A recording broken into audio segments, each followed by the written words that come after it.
phong hồng và đưa bán đồ lên tàu lúc nào cho mong đưa có tình phần nghe nhau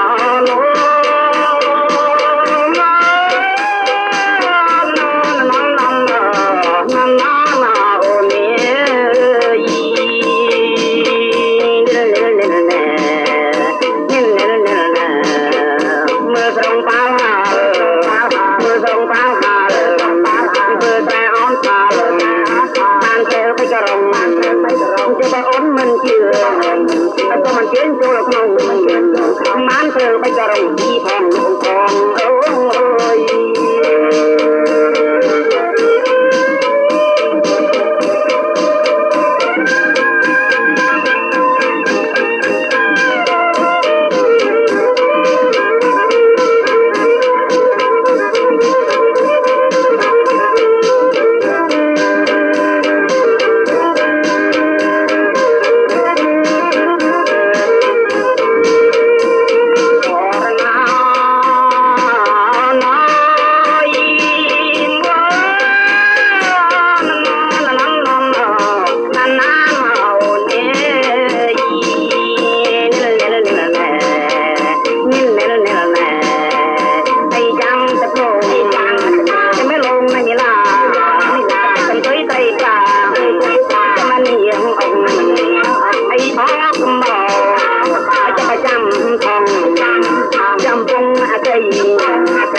chăm về